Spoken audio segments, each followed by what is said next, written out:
Buenas tardes a todos. Hoy retomamos este año el ciclo de cine con una película de aventuras. Y bueno, entre ellas esta película de la Metro del año 52, que es Scaramouche.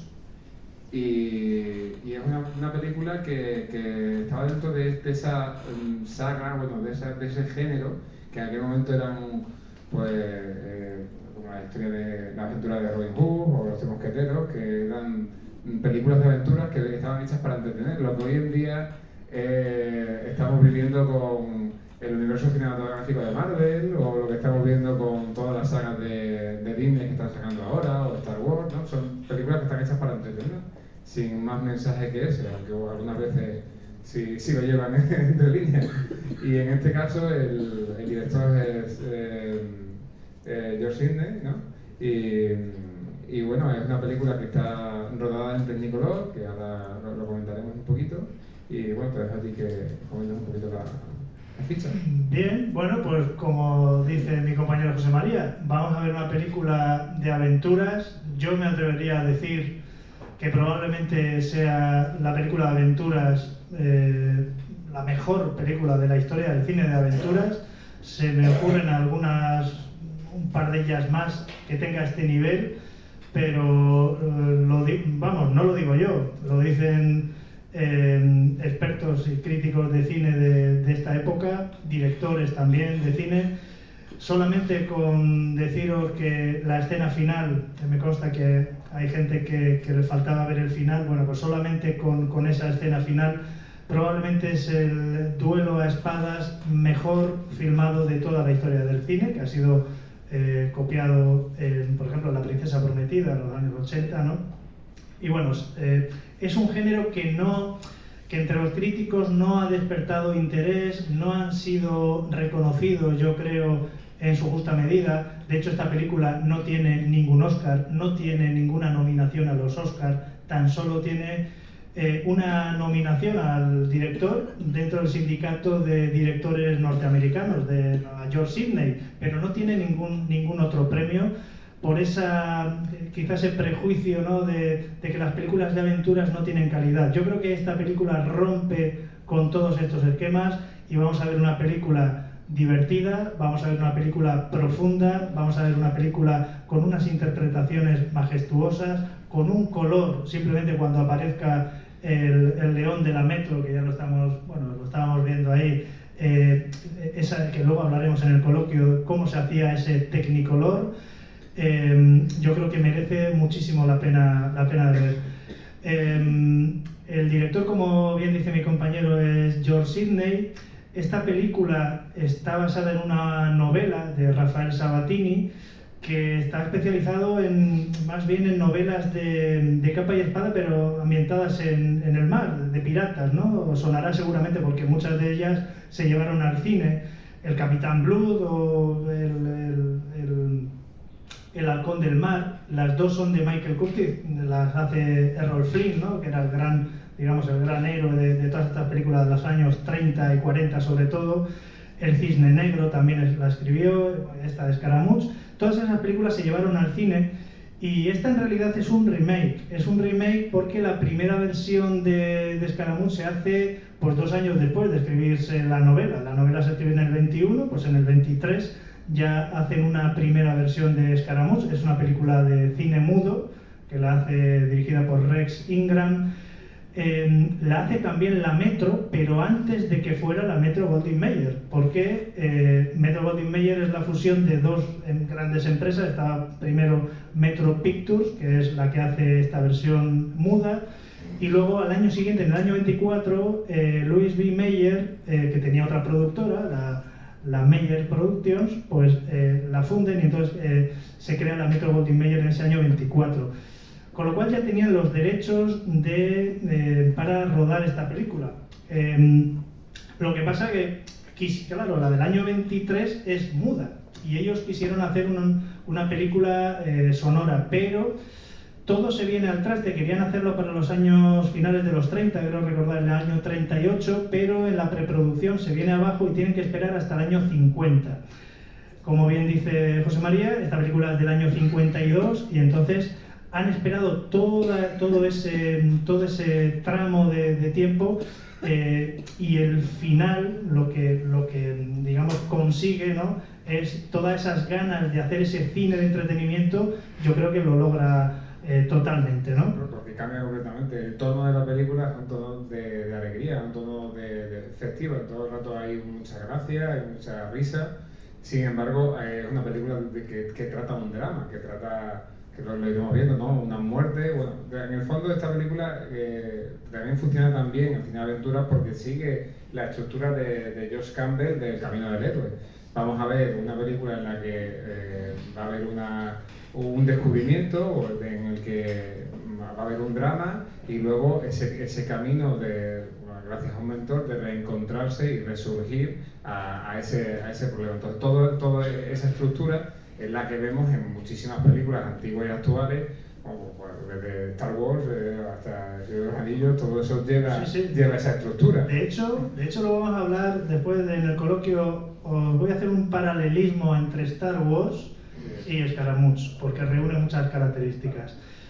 A ver, el director George Sidney nunca fue bien valorado o tan valorado como debería, y hizo muchísimas películas, sobre todo, como dice José María, se especializó en el tema del musical, sobre todo musical, comedia romántica y tal. Él era hijo de un productor de la Metro-Goldwyn-Mayer, o sea que estaba bien relacionado. Y en los años 30 ya trabaja como montador y como ayudante de dirección. Luego va a pasar a dirigir un montón de cortos, hasta que en el año 43 conoce a alguien que va a cambiar, lo dijo posteriormente, que cambió su vida, que es otro de los grandes, en este caso, bueno, actor, productor, coreógrafo, cantante, que es Gene Kelly, ¿vale? El desfile de las estrellas la hace con él. A partir de ahí, él colaborarían juntos en 4 películas, ¿no? En una de ellas sería nominado al Oscar, George Sidney, el Levando Anclas, del año 45, pero luego haría otro de los grandes clásicos de aventuras, que es Los Tres Mosqueteros, con Gene Kelly, ¿no? Él trabajó codo con codo en un departamento muy novedoso que trabajaba la animación, y de hecho en Levando Anclas pues podemos ver a Gene Kelly pues bailando con el ratón Jerry, ¿no?, por ejemplo.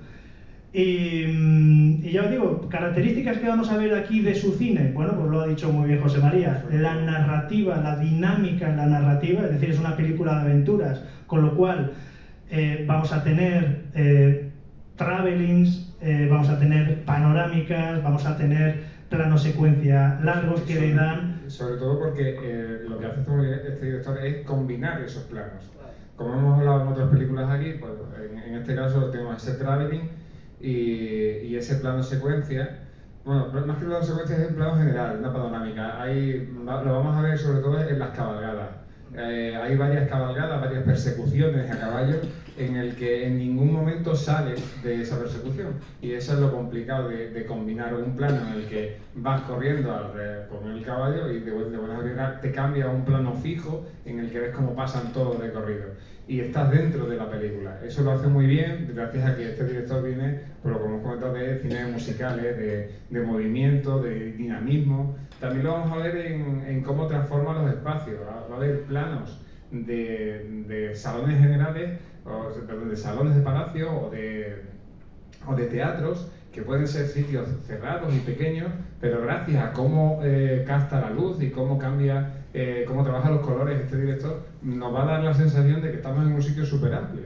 Y bueno, también gracias a los escenarios, a los interiores que tenía la Metro, que eran muy grandes. Claro, a ver, prácticamente casi toda la película se rueda en interiores, ¿vale? En los estudios de la Metro, en esta época la Metro-Goldwyn-Mayer era probablemente los mayores grandes estudios que había, ¿no? Tenían su centro en Culver City, en California, y claro, allí tenían sets muy grandes, incluso algunos los reaprovechaban de otras películas, y luego los exteriores que hay, porque vamos a ver algunos exteriores, se rodaron algunos en lo que se llamaba el rancho de Metro-Goldwyn-Mayer. Tenían para que nos hagamos una idea, pues aproximadamente, para rodar esos exteriores, aproximadamente de unos 22 campos de fútbol, ¿vale? Algunos sets se quedaban ahí, se reutilizaban para otras películas. También se rodó en el norte de Francia, el norte de París, algunas localizaciones, pero la mayor parte de la película se rueda en interiores, en esos sets construidos al efecto. Por ejemplo, vamos a ver pues Versalles, los interiores, y quiero que os fijéis en el lujo de detalles que tiene, o por ejemplo la asamblea, ¿no? Los estados generales donde se va a desarrollar algunas escenas, o incluso partes que puede parecer que son exteriores pero son interiores. Por ejemplo, la plaza de París o algunas calles de París que, según he leído, se reutilizó de la parte de los Tres Mosqueteros, por ejemplo, ¿no? Que se rueda en el año 48, y también se rodó, parece ser, en el Golden Gate Park de San Francisco, que también hay allí pues zonas boscosas. Esos son los exteriores donde se rodaron. Las cabalgadas que comentaba. Exactamente. Con respecto al reparto, yo creo que todos conocemos por lo menos a los 4 nombres principales. Stuart Granger venía de hacer Las minas del rey Salomón, y este mismo año está rodando ya El prisionero de Zenda. Claro, en aquella época los grandes estudios medían tan bien el tiempo que eran capaces estos actores de meterse en la piel de varios personajes de varios rodajes. O sea, eso hoy no se podría hacer, pero en el año 52 se está rodando El prisionero de Zenda. Él sabía algo de esgrima, sabía montar a caballo. De hecho, Mel Ferrer, otro de los actores, siempre dijo que los actores británicos, porque Stuart Granger es británico, en su formación como actor, pues ya sabían hacer esgrima y sabían montar a caballo como el que más, ¿no? No ganó nunca ningún Oscar, y conforme fue ganando años, pues se fue eclipsando poco a poco, una pena, pero en estos años, los años 50, tenía una presencia tan potente que ponía, digamos, a la altura a otros actores de otros grandes estudios, en este caso de Errol Flynn, que esta película pues quiere, digamos, combatir a ese Errol Flynn de la Warner Brothers para decir, oye, aquí tenemos a actores de esta talla, ¿no? De hecho, es que se come la pantalla nada más empezar. O sea, los primeros duelos, este actor dice, aquí estoy, y parece que va a ser el protagonista de la historia, por cómo la presencia esa que dices que tiene. Exactamente. Luego, con respecto a las mujeres, tenemos, bueno, a mí me encanta, yo creo que nunca he visto una actriz más guapa en esta película con esos encantos que Eleanor Parker. Eleanor Parker venía de estar nominada en Sin remisión, del año 50, de John Cromwell. Haría muchas más películas, nos suena un montón, todos hemos visto Cuando ruge la marabunta o El hombre del brazo de oro con Frank Sinatra. Y bueno, era una actriz de mucho peso en la Metro, y bueno, el papel yo creo que lo borda. Creo que para mí, junto con Stuart Granger, es quien lleva el peso de esta película, y está muy bien.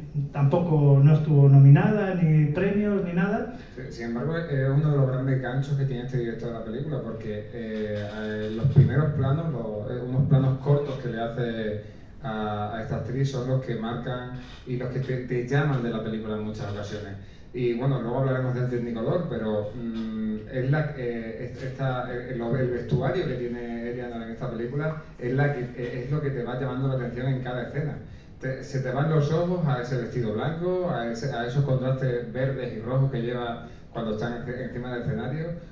Sobre todo es el gancho, yo creo que es el gancho que tiene la película, y bueno, hasta el final hay veces que parece que es ella la protagonista.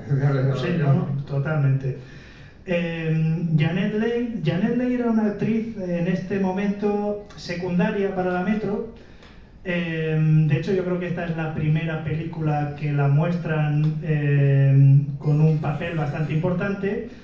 Y bueno, su descubrimiento en el mundo del cine es bastante peculiar. O sea, aquí tendría unos 22, 23 años, luego haría muchas películas. Estuvo nominada, ya sabéis, por Psicosis, ¿no? Ya en el año 60-61. De hecho, se ve mucha diferencia de edad de esta actriz con Eleanor Parker. Pero fijaos, ella entra en el mundo del cine por una actriz canadiense, Norma Shearer, que hace para la Metro-Goldwyn-Mayer una película, María Antonieta. De hecho, quien va a hacer aquí de María Antonieta en la película utiliza el mismo traje que utiliza Norma Shearer en el año 38 para María Antonieta. Bueno, pues Norma Shearer, estando de vacaciones esquiando y tal, en un resort de esquí, pues ve en un libro de ese resort, donde trabajaban los padres de Janet Leigh, una fotografía que la he buscado y la he encontrado y la tienen puesta en la propia Wikipedia, cuando Janet Leigh tiene 18 años, y ella, bueno, se la va a presentar, porque ella trabajaba para la Metro, ya hemos dicho, se la va a presentar a un cazatalentos de la Metro y se enamora de esa fotografía, y a partir de ahí pues comienza a tener contacto con el mundo del cine, y conoceremos a la Janet Leigh que hemos conocido a lo largo de sus películas, por citar algunas, pues El Príncipe Valiente, Psicosis, o sea, miles de películas, de Coraza Negra, bueno, miles de películas, ¿no? Y luego por último tenemos a Mel Ferrer. Mel Ferrer también era ya un actor que había hecho bastantes películas. Para que os fijéis, ¿no?, de cómo se hacían este tipo de películas, Mel Ferrer medía 1,91. Stuart Granger necesitaba algunas plataformas, ¿no?, como Casablanca, Humphrey Bogart e Ingrid Bergman, para ponerse a la altura, porque también había otro actor que también era muy alto y entonces tenían que tener estas cosas en común. A él le preguntaron si sabía algo de esgrima y él dijo que no, porque Mel Ferrer era bailarín. Pero aprendió en 6 semanas. Él se lo tomó como lecciones de ballet. Tenía que hacer a lo largo de la película, hay 7 duelos a espada, y él se lo aprendió como una auténtica coreografía, y al final, bueno, el resultado lo vamos a ver luego. No sabemos cuánto costó, mirad que he estado buscando, porque a mí me gustan mucho los datos concretos, cuánto le costó a la Metro comprar los derechos de La Hora de Sabatini. No hay registros, o por lo menos yo no los he encontrado. Sí sabemos lo que costó la película costó en torno a los $3,5 millones y reportó unos beneficios de unos $6.740.000, que está bastante bien para la época. Ya os digo que no ganó ningún premio. Y, así como curiosidad respecto a los actores, esta película no iba a ser interpretada por estos actores. En lugar de Stuart Granger habían planteado a Gene Kelly, pero Gene Kelly, cuando se demoró bastante la producción, y él dijo que no podía esperar tanto. De hecho, haría en ese mismo año Cantando bajo la lluvia. O sea, eran 2 películas que cómo vamos a hacer una si la otra. O sea, fijaos el nivel que había en ese momento, ¿no? Para el papel que hace Eleanor Parker habían pactado con Ava Gardner, y para hacer el papel de Janet Leigh lo haría Elizabeth Taylor. Pero finalmente Elizabeth Taylor la van a ceder a otra película que se está rodando en estos momentos, que es Ivanhoe. Fijaos las grandes películas que hay, ¿no? Y en Stuart Granger se barajó, aparte de Gene Kelly, a otros 2 actores, a un tal Lorenzo Lamas, que es el padre de... O sea, Lorenzo no, Fernando Lamas, ¿no?, que es el padre de Lorenzo Lamas, aquel actor, ¿no?, de Argentina, había hecho cine allí, lo hemos visto en muchas series, Falcon Crest, ¿no? Y luego había otro también, Ricardo Montalbán, que también hace un montón de películas de estas de serie B, pero no cuajo. De todo esto lo que sí yo quisiera que os fijarais, lo ha dicho él perfectamente: el vestuario, los interiores, el detalle, el color, luego hablaremos del color, la narrativa. O sea, la película, nos vamos a callar ya porque la película dura casi 2 horas y se nos va a pasar en un plis, y yo creo que merece mucho. Vamos a empezar. Vais a ver, os dejo esta frase, Scaramouche, que decía que nació con el don de la risa y con la intuición de que el mundo estaba loco, ¿no? Y ese era todo su patrimonio. Eso es así como empieza la novela de Sabatini, como empieza la película. Así que bueno, pues con todos vosotros, Scaramouche, de George Sidney, del año 52. Bueno.